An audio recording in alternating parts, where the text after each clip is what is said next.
Is there any plans to make this playable on PC, or is this just strictly mobile forever?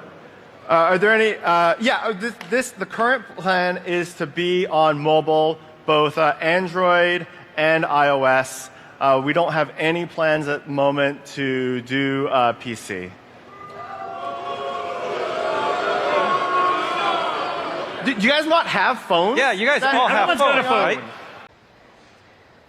Hey, just was wondering, is this an out-of-season April Fool's joke? No, it's a fully fledged Diablo experience on mobile.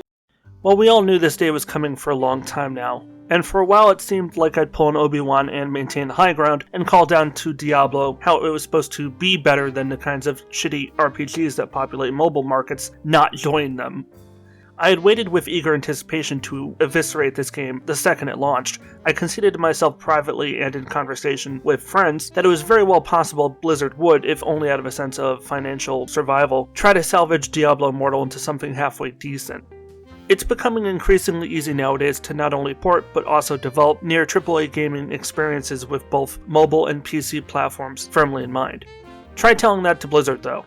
Diablo Immortal is a completely unmitigated clusterfuck of a game that somehow not only fails at being a good Diablo game, but mostly fails entirely at the prospect of being a functional PC game in general. For clarification, all of the footage you're going to be seeing on screen here was captured exclusively on PC. I did dabble a bit with the mobile version of the game via iPhone, but I've never really felt the need to do much hardcore gaming on my phone, aside from replaying some of my old favorites like XCOM 2 and Knights of the Old Republic, both of which have mobile ports. So the long and short of it is that this review will be almost exclusively talking about the PC version available on Battle.net. One of the reasons I specify this is that Diablo Immortal is a truly terrible, utterly lazy mobile to PC port. I'm not going to bother saving that revelation for the end of the video, because odds are you'll have put two and two together by just looking at the gameplay on screen here. Even if you have your settings configured to play the game in full screen, the game will still inherently launch in windowed mode and remain in windowed mode while you're on the main menu, and oftentimes even when you're playing the main game. There are moments where the game seems to think you're on a mobile device even though you're not. I had several incredibly frustrating moments where the game would insist that I press a certain button with my finger and would not accept my computer mouse as an alternative, forcing me to usually restart the game in order to avoid the issue. Either that or I just keep on spamming the mouse button or keyboard key that would normally correspond to that input request until the game actually did its fucking job and recognized that I'm doing what it wants me to do the way it should have asked me to do it. Since we're still on the matter of controls, I should point out that in a completely baffling move that no one would have expected of Blizzard, the same studio that developed and published all prior Diablo games, Diablo Immortal does not support the traditional control scheme previously associated with the series, being point-and-click controls. In previous Diablo games, if you wanted your character to go somewhere, attack something, or interact with anything really, you had to click on that object or point on the ground, and your character would go to that point. Alternatively, you could just hold down the left mouse button and indicate via mouse rotation which direction you want your character to walk towards. Here in Diablo Immortal, you instead have to rely on the WASD keys. Now, I should clarify there's nothing inherently wrong with the WASD control scheme per se, but whenever you create a new game in a long-standing existing series, and said new game has a completely different control layout than all the other previous games, you're going to create a lot of inherently unnecessary confusion and hostility among the player base. Moving on, one of the broader criticisms I do want to briefly discuss before we once again dive back into the more intricate details is how unbelievably ugly Immortal looks, in terms of not just its assets but also its optimization. We're now living in an age of gaming where we often see the same game released concurrently on both PC and mobile as developers attempt to maximize their potential profits at a minimal rate of additional expense. One of the most relevant examples to this discussion is of course Genshin Impact. Say what you will about Genshin Impact as a game, but its developers somehow managed to pull off a PC and mobile joint launch, where both versions of the game were not only just playable, but visually very impressive and at least mostly well optimized for their respective platforms. I could run Genshin Impact right now on PC and it'd be running at a full 1080p 60 frames a second without a single frame rate drop or instance of stutter. And all the models and general world design all looks to be rendered in with high definition quality. Here in Diablo Immortal, I'm greeted with, frankly, whatever the hell this is. Diablo Immortal is constantly prone to server disconnects and game crashes. While this has improved slightly following the game's launch, as there probably is a lot less stress on each game server, there are still a ton of instances of server lag, server crashes, and other instances of instability. I have no idea what's causing this issue. When you're in the more traditional landscapes and dungeons, the game runs fairly smoothly with little to no issue whatsoever. But as soon as you enter a town or other similar settlement, expect your frames per second to drop well below 30 FPS, while the game struggles to load in the various assets and players that populate it.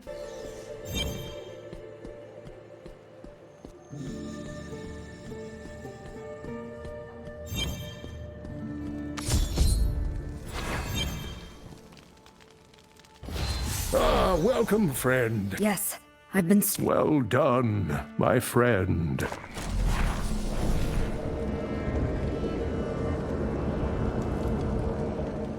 Now, I only have a cursory education in programming and asset creation when it comes to high school and university, combined with my knowledge and experience of PC gaming as an enthusiast. I'm an overall novice when it comes to game engines like Unreal Engine and Unity, so while I'm sure there's some technical explanation for why Diablo Immortal doesn't bother loading in any town assets until you're already entering the town, I can't begin to imagine why. In most games, you'd want to load those assets in gradually so as to only produce a minimally increased impact on the player's existing GPU and CPU usage, and thus avoid the need for pop-in, because an over-reliance on pop-in will produce this very kind of issue. It's the kind of mistake you'd expect young, inexperienced developers might be prone to make. Not something you'd expect from a studio with the experience and industry-wide prestige that Blizzard has historically possessed. The worst bit about this issue is that it still remains unaddressed even now. They've had well over a month to fix this very basic thing, and they're still twiddling their thumbs as they instead focus on the more monetary elements of the game design. Talking about gameplay, Diablo games have always been known for having decent campaigns with a minimal approach to storytelling, preferring to let the gameplay, particularly the combat and gear acquisition elements, to take prominence above all else. I'm sure there's probably some Diablo fan that might screech at me about how some scroll they picked up or NPC dialogue they heard in a town might disprove me here, and that I just don't understand the indisputably deep narrative masterpiece quality of the Diablo universe, as some extreme enthusiasts of any game are oftentimes prone to do. But let's be honest here, people play Diablo for the ARPG combat and the environmental variety, and the campaign provides a structure within which players can explore fairly diverse biomes and encounter a wide assortment of hostile enemy types. The story structure is fairly the same as seemingly all Diablo games. You are essentially the chosen one who the entire world relies on to do what no one else seemingly can do, particularly when it comes to monster slaying. You arrive in town only to find the area under siege from monsters. You defeat said monsters and proceed to the town. The people guarding the town are grateful for your assistance, but insist you go help them on another quest before they let you into the town. As you go, you begin to discover and unlock new points of interest across the world that you can later travel back and forth between, using the franchise's distinct teleport system. Campaign quests usually involve you going from A to B, killing a bunch of enemies, perhaps also solving a basic environmental puzzle, and then eliminating a boss, before returning back to town or a specific NPC outside of town in order to complete the quest and proceed further into the campaign. Overall, not too dissimilar from Diablo 3, for example, which makes sense since Diablo Immortal, if I remember correctly, is built using the Diablo 3 engine, and reusing many of the same assets. How you move about the world here is a bit different than previous games. While players still have the same two options as before, being to either walk from A to B on foot, which is always the required option if you're traveling to a new location, or if you're traveling to a previous explored location, you can always either walk or teleport, assuming you're near one of the specific teleport locations on the map. This time, however, there is a third option, one that I suspect will instantly earn the ire of many of you who are already familiar with mobile games: auto-navigation. In such games, oftentimes the only reason why you would even have auto-navigation in the first place is because navigating the character around the world manually is such a dull, time-wasting experience by deliberate design that the player is incentivized to rely on such a system, usually for some kind of in-game fee, whether that be free in-game currency earned via hours of grinding or by purchasing auto-navigation trips as microtransactions. Luckily for everyone involved, while Blizzard might strike below the belt in regards to many other forms of egregious microtransactions, setting new infamous records regarding the extent of their devotion towards player exploitation. They stopped short of meddling with auto-navigation. I never felt pressured to use auto-navigation as a feature beyond its early in-game introduction, where the game briefly requires that you use it as a tutorial measure to acquaint yourself with the mechanic. And in most cases I wouldn't choose to use it because I enjoy roaming around the world myself. But as any functional adult, there are moments where I need to step away from the game to briefly attend to one thing or the other, so I'd flip on auto-navigation and come back a few minutes later to find my character exactly where I wanted them to go. I'm reluctant to give this kind of feature a full thumbs up, given the implications of other mobile to PC ports looking to carry over the same, but it was handled quite competently enough here. Once you complete all main story missions in an area, auto-navigation to and from that area becomes available. Not in exchange for a fee, mind you, but in exchange for player progression. Unlocking new features via in-game progression is as old a concept as gaming itself, and it's one that Diablo Immortal handles adequately enough in most areas. Moving on to dungeons, because let's be entirely honest here, no new Diablo game would ever be considered a true entry were it to lack one of the most beloved and iconic gameplay elements, that being dungeons. Dungeons come in a trifecta of forms here in Immortal, the first of which being story dungeons, which are dungeons that generally can be played through only once, and are in some way connected to the main story campaign. These dungeons vary in complexity and design, and some of them feature some of the best content in the entire game. There was one dungeon in specific that comes to mind, which had everything I would look for in a decent Diablo dungeon. It was perhaps roughly midway into the story campaign, being the Library of Zoltan. While I won't go into every bit of it, the set pieces were incredibly immersive. The usual waves of combat against your typical garden variety Diablo monsters were frequent enough to keep the map from being a walking simulator without overstepping its bounds and becoming tedious through overuse, because you can go too far in the opposite extreme by making combat too frequent and or prolonged, making it by definition tedious. There were multiple boss fights which were excellent both visually and in gameplay design, offering uniquely different mechanics that required more from you than just hold down left mouse in order to win, with the occasional cooldown ability tossed in for good measure. Here you actually had to think, even just a little bit, in order to beat the boss, or bosses rather. The objectives you had to complete during each section of the dungeon were different than that which preceded it. And there was even a fairly sophisticated puzzle sequence where one had to align the lighting of certain torches to ensure all torches were properly lit in order to activate a certain thing which you needed to move forward. It felt like solving a Rubik's Cube, which normally I'm not that bad at, although I've almost always found myself a mere 1 or 2 squares away from completion, and such was the case here with this digital puzzle as well. I ended up having to look up a walkthrough tutorial here on YouTube to complete it, something I may not necessarily take pride in, but it's a sign of good game design. I'm a passable puzzle solver, but I don't pretend to be anything exceptional. If I can solve a puzzle without much thought or prolonged effort, then it probably was just a simple puzzle all in all. Let's put it this way, I couldn't beat Resident Evil 7 without a bit of extra outside help, but Resident Evil 8 was far easier. That should be a good barometer right there for you to measure my skill. That dungeon was among the best Diablo Immortal had to offer. The problem, though, is that a lot of other dungeons are a tad more rudimentary in design, which is why for me they don't rank quite as highly. The other forms of dungeons you'll commonly find yourself adventuring in are the challenge dungeons, which have a lot more in common with your typical existing Diablo 2 and 3 dungeons, where it's a fairly generic underground location where you attempt to kill quite a lot of demons, which are attempting to do the same to you. The key difference here is that there is a ticking timer on screen as you're down there adventuring. Also, challenge rifts are very multiplayer-centric. Challenge rifts go against what many of us would consider the traditional Diablo dungeon experience, which is generally to take your time obliterating your enemies individually or in small groups, as the rest of them pile in and surround you as you try to stand your ground against sometimes insurmountable odds. Here in challenge rifts, it's go go go go go right from the start. With a ticking clock counting down the seconds you have left to complete the rift, you're sometimes forced to entirely bypass whole groups of enemies in favor of pursuing those groups you actually need to fight in order to get enough of these little energy balls that drop from certain highlighted enemies. These enemies will usually appear in small groups. The more of these that you eliminate, the more the bar in the right hand corner will fill up, and once it fills up enough, the game will spawn in a boss for you and your teammates to deal with. I've not found any of the bosses here to be too unreasonably difficult. Certainly they're a step down compared to the kinds of bosses you'll be sure to experience in the story campaign, and nowhere near as hard as the bosses in the raid mode, but that's a different story. But they're fun enough.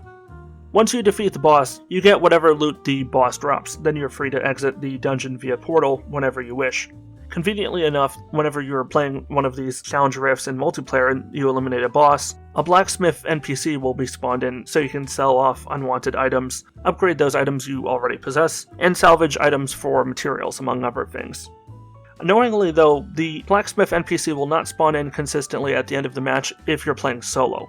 While I understand that the counter-argument might be, well, if you're a solo player you can just hop back into the main menu and go to the blacksmith yourself, but in a team you can't. To that, I would simply quote the insightful words of a certain Cole Phelps. The challenge rifts bring with them a new design philosophy, but I'm not sure it's one I can entirely get behind. As anyone who's ever been in a relationship can likely tell you from experience at some point in time, finishing quickly is not necessarily an achievement. Diablo isn't one of those games that fits into the template of quick pick up and play that comes so readily to most of the popular mobile games. The idea of finishing an entire Diablo dungeon in less than 2 minutes feels to me like blasphemy, since you're not giving yourself enough time to feel immersed. And given that many of the dungeons look more or less the same, sometimes to the extent that perhaps they're even identical, you can find yourself burning through them at an alarming rate with not much reason to give previously completed dungeon rifts another go.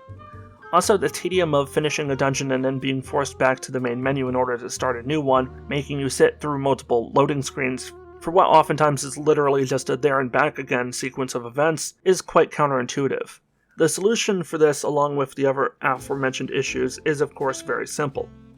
Upon the completion of said rift dungeon, allow the player or players to choose between either continuing to the next dungeon rift, thus continuing the experience with the same group, similar to the stay as group feature that Blizzard already has in place for Overwatch, while still also allowing individual members the option to return to the plaza if they wish. Secondly, you can make the blacksmith available to players in solo dungeons as well as co-op dungeons. Since there is ultimately no practical difference between doing those dungeons in co-op or solo, you might as well not take away such a simple time-saving quality of life feature for solo players. The current system penalizes solo players, which is often unfair since the higher you go in the challenge rifts, the more limited the total matchmaking pool will be, meaning you're ultimately going to be playing solo or in duos for the overwhelming later portion of the rifts. And for players coming from certain regions or playing at certain times of day and night, the ability to find teammates within a reasonable span of time may just not be possible. As for the fast-paced nature of these dungeons, I have no issue with it per se, but I'd also love it if the developers added a separate, more traditional dungeon experience players could likewise easily queue for from a central location in the plaza. Maybe tie together the limited number of replayable traditional dungeons you find throughout the world's different locations and biomes into one standardized matchmaking system, for those that have already unlocked them and are looking to play or replay them with others. In doing so, you would offer easier access to the kinds of traditional dungeon crawling that longtime PC fans crave from any Diablo game, without at the same time sacrificing these shorter time-restricted challenge rifts that clearly appeal to the mobile market above all else. New World made a very similar mistake in terms of how it handled its dungeons, which at launch were widely praised as being one of the more interesting elements in an out-and-out rather mediocre game, with few obviously strong components. New World placed very high arbitrary player level restrictions on most of the dungeons, and bizarrely demanded certain rare in-game resource drops in order to unlock access to said dungeon. Upon playing through the dungeon, said resource item would be consumed and you'd have to spend several more hours acquiring a new one. Also, New World did not allow for public matchmaking and instead insisted players form pre-made 4-man groups. If you didn't have 4 members, you didn't enter the dungeon. While the situation with Diablo Immortal's dungeons is slightly different in terms of the limitations, the end result is still the same. Insanely long queue times and an incredibly inconvenient means of accessing said dungeons. Streamlining these traditional dungeons as they do with the challenge rifts would go a long way towards proving that Diablo Immortal is a hybrid game intended for both audiences, and that the PC port isn't Blizzard's way of just tossing some scraps off their dining room table to their old dog while serving the rest of the plate to its newfound puppy, being the mobile crowd. Moving on, I wish the playable world was a bit bigger here. I'm not sure if the developers intend for Diablo Immortal to follow the example of, again, Genshin Impact in this regard, by consistently adding new zones, dungeons, campaign missions, and other forms of playable and replayable content, as part of this gradual content rollout model. Maybe so? I certainly hope so, because while I don't play Genshin Impact anymore, although I did way back when it was still the fresh new thing, I think if Diablo Immortal wants to stick around for more than a few months, it needs to consistently introduce more and more reasons for players to keep coming back, and right now it does not have them. Once I put out this video and finish the current Battle Pass season, which is set to expire fairly soon, I don't expect to return to Immortal unless it adds something noteworthy. Before we move on to the monetization bit of the conversation, I want to direct your attention towards two remaining gameplay elements worth discussing, being bounties and how leveling works in regards to story progression. Beginning with the latter, one of the things I do absolutely hate about Diablo Immortal's story campaign is the fact that progression oftentimes comes to a screeching halt because the game wants you to go off and spend a few hours doing menial side shit in order to level up to meet the visibly indicated minimal character level. If you don't care for this kind of thing in other games like Genshin Impact, you won't care for it here. The campaign is deliberately designed to constantly leave you a level or two short in your character progression compared with where you need to be in order to move forward. It feels obviously pre-calculated by the developers and publisher in order to arbitrarily drive up the amount of time players spend in game. Speaking of which, let's talk about the bounty system, shall we? Bounties are a secondary means by which to grind XP for leveling, especially when your character is fairly low level. Bounties won't do you nearly as much good once you've gotten your character into the mid-30s and higher. Bounties are basically quests for dummies. Go to X specific location, kill X number of enemies, and then return. That's basically about it. It makes New World's faction quests, by comparison, appear as unrecognized masterpieces comparatively. Because at least there you have a few quest variations like investigating a certain trail for clues, gathering resources from unmarked treasure chests scattered around a certain named location, or defeating a specific boss found in this one area of the map. Blizzard appears to have put no thought into any of this, and decided in lieu of having even a limited pool of bounty quest variety, they would simply elect for having no variety whatsoever. While this can of course be fixed in the future, it hasn't been yet, to the game's detriment. Also, the amount of XP you get from bounties doesn't appear to scale as you go, nor does the difficulty increase. Now this of course begs the question of what do you do instead, once you're at a higher level and looking to grind XP as well as certain high-level crafting ingredients and high-level loot. The answer is to jump into an 8-man raid. I'll be entirely honest, I've never been one for raids. I don't have a lot of experience with them outside of doing 1 or 2 in Destiny 2, but I definitely love the concept of them. Working together with a team of 8 players, or 6 players or whatever, to venture into a large, multi-level dungeon full of challenging enemies, tricky puzzles, environmental hazards, difficult to navigate mazes, a compelling narrative. All of this working together to ultimately culminate in a boss fight that forces every single team member to communicate and coordinate their attacks in a sustained assault in which no obvious mistakes are allowed, to the point where you're mentally biting your fingers in stress, while in reality your fingers are elaborately dancing around the keyboard as you attempt to stay one step ahead of everything that the AI boss tries to throw at you.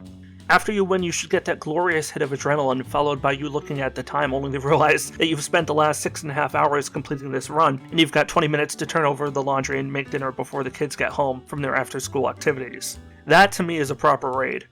What we have here in Diablo Immortal are not raids.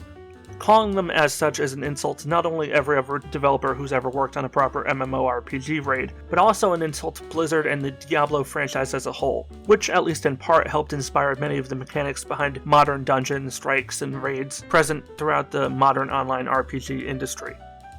The amount of time I've spent there describing what a raid simply is and isn't is already greater than the amount of time anyone would actually spend completing a raid here in Diablo Immortal. I'll try to include some footage here. It was a bit laggy owing to the 8 players. I'm not sure how the netcoding or optimization is screwing it up, but having a lot of players on screen at any time seems to really be a burden on the system, so if you're looking to grind character progression, hoping to unlock some amazing endgame content like proper raids, you might as well uninstall the game right now because that does not exist here and now. It probably won't exist 2 or 3 years from now once Blizzard inevitably pulls the plug on Immortal's post-launch content drops following Diablo 4's release. Let's talk about the Season Pass and later the marketplace and the game's multiple currencies because, as we all know, that's what everyone's come to fear from Immortal, right?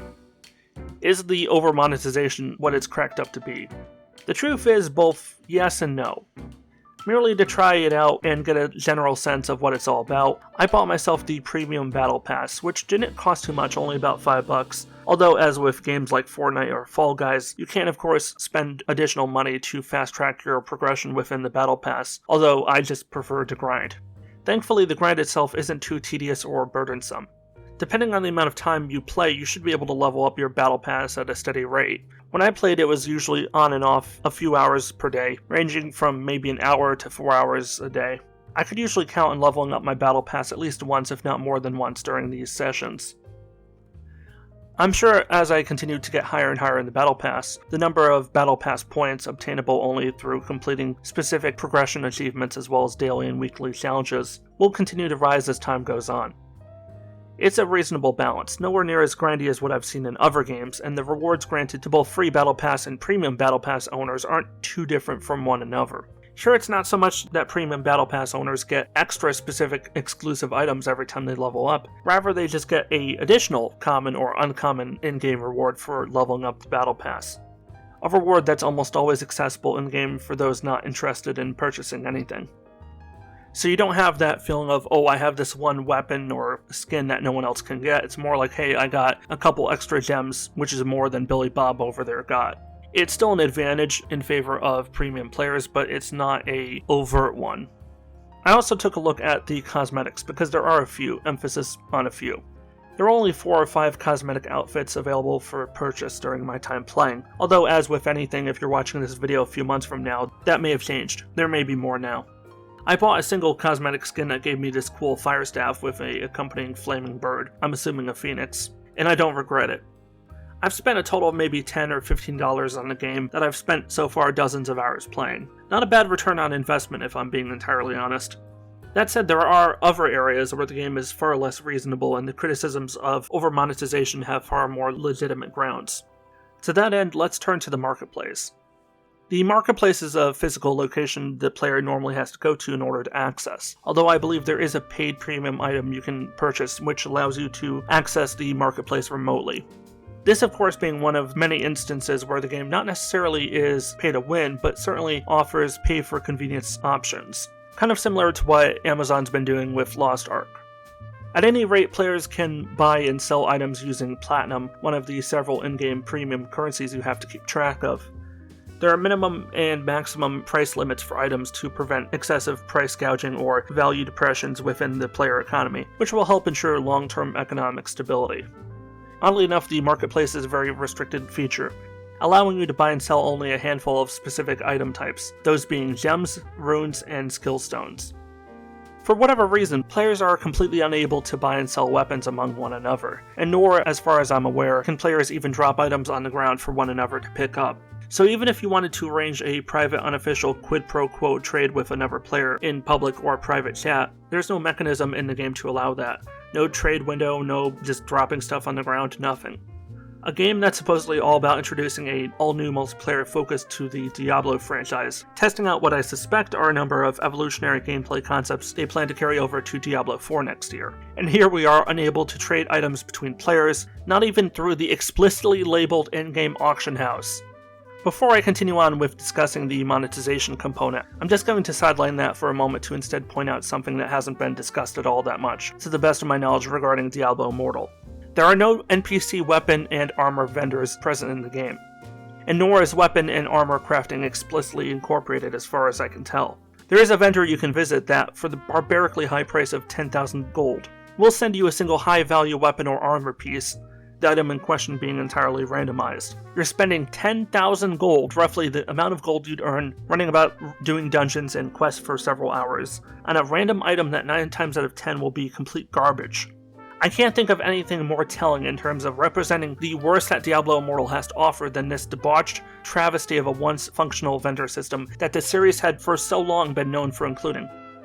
Speaking of debauchery and legacy raving nonsense, let's talk about the crest and legacy crest items. In order to participate in Elden Rifts, which are great for item farming, you'll need at least one crest to participate, although you're incentivized to have several on hand each run if you want to earn the maximum rewards at the conclusion of each go. While the game does provide you a decent, small, steady stream of normal crests, with the occasional legendary crest through the Battle Pass system, especially the Premium Battle Pass, thereby giving Premium Battle Pass holders yet another in-game advantage when it comes to Elden Rift access and higher rewards for completing them. If you want to truly grind the rifts again and again and again, you'll need to constantly buy additional crests in individual amounts via premium currency that, you guessed it, you'll need to cough up money for. The ultimate RPG grind game, explicitly by design, prevents you from properly grinding it. The irony does not escape me. Probably one of, if not outright the, worst offender, is of course the one-time special offers that appear as pop-ups whenever you load in the game for the first time in a day or two, or when you complete a single act of the story campaign. I hate in-game pop-up advertisements, as I imagine everyone else does too. It's the last thing we want to see in any game, in terms of mobile game tactics now carrying over to PC.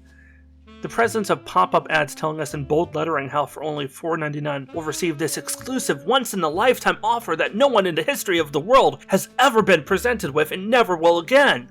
Only, of course, to find the contents of this very same offer readily available in the cash shop when I happen to open it up half an hour later. FOMO, fear of missing out, is a very real thing.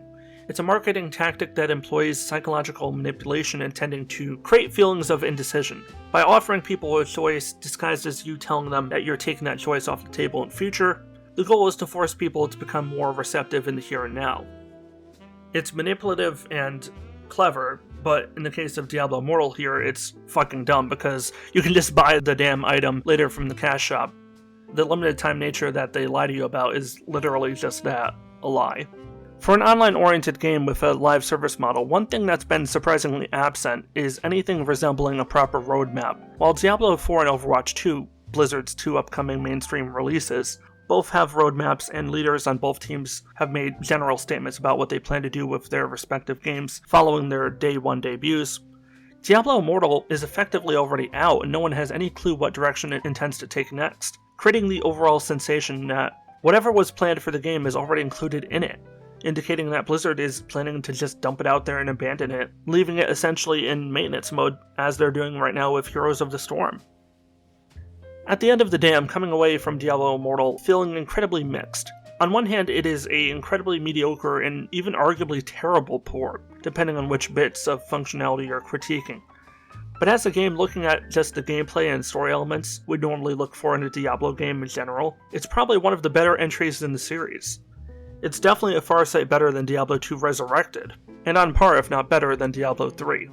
If Blizzard fixes the many technical issues, does a visual upscaling to fix the somewhat low quality visual appearance here on PC, cuts back significantly on the absurd level of monetization to at least somewhat appease fans, and follows through on their promise of delivering a steady stream of significant new content updates over the coming months before this open beta ends and the game enters its full 1.0 release, then I'll be happy to give the game full credit and recognize it as one of the best entries in this long-standing series, if not the best outright. Because to me, the degree of monetization in a game is largely irrelevant compared to the quality and depth of the experience one has when playing said game. Team Fortress 2 was the single-handed originator of many of the worst mobile game-esque practices that now plague the gaming industry like predatory locust swarms, including loot boxes, in-game advertisements for premium items, single-use paid items, pay-gated game modes, artificial item quality grades, and an overall culture revolving around excessive grind and peer pressure. One could almost say the current state of the gaming industry is almost exclusively Valve's fault. But the reason why TF2 escapes blame, despite it being the central arbiter of all of this, is due to TF2 being a game of almost undeniable quality. Even when the game was at its worst, facing conditions that would almost certainly spell irreversible doom for any other game, its legacy of high-quality achievement kept it going against all odds. The problem with Diablo Immortal isn't so much that it's excessively monetized, which it absolutely is. The problem is that the developers spent so much time prioritizing their monetization efforts that they didn't spend anywhere near as much time on the core game experience itself, as is so often the case with these heavily monetized games. Some might say, well, what's the difference between an over-monetized game and a bad game, or all over-monetized games are bad? To that I reiterate my earlier point. Tell that to TF2 with its 93% approval rating, verified by the postings of over 880,000 user reviews. Or Warframe and their 90% approval rating, backed up by their 484,000 user reviews. Or the many other free-to-play games that have excessive monetization. People seem to have this bizarre double standard for free-to-play games where you can't have a good free-to-play game that's over-monetized. I would never say Diablo Immortal is likewise as good a game compared to these long-standing pillars of game development achievement, but I do think, as so often is the case, many people online, particularly those that never bothered to actually play Diablo Immortal, might be going a bit far in condemning this game as unredeemable garbage. In areas it succeeds, mainly the story campaign, the open-world gameplay, the multiplayer group dungeons, and some general UI changes. Diablo Immortal ranges from being acceptable to being fantastic. But where it disappoints, it often drops the ball with such an extreme velocity that it would crack the skull of anyone or anything underneath. Like I said, in terms of where it ranks, I would definitely say better than Diablo 2 Resurrected, not as good as Diablo 3. The fact that it was anything less than an undisguised, laughable abomination is something of a victory for Blizzard and a credit to the Diablo community that I reckon was largely the thing responsible for Immortal getting delayed again and again until this point, forcing Blizzard to actually take Immortal at least somewhat seriously, compared with the state it probably was in when they first revealed it at BlizzCon. On that note, though, that's where I think I'm going to wrap it up for today. I realize that, by my standards, this was an incredibly long video, and I appreciate those of you that have made it this far. I put a lot of effort into giving Immortal the proper scrutiny it deserved. As ever, if you enjoyed this video, be sure to click the like button and comment below what you think of the game. Comments really help my videos get boosted in the algorithm, and plus I read and respond to nearly all the comments I get. So even if you just want to drop a comment to say hi or get my opinion on something, even if it's unrelated, I'll be more than happy to chat with you there. Likewise, subscribing and clicking the bell really helps. I know it's cliche, but the YouTube algorithm is a pain in the ass to deal with, doubly so as a small channel. This is Warrior Dan signing out. Stay awesome, everybody. Stay safe, and peace out.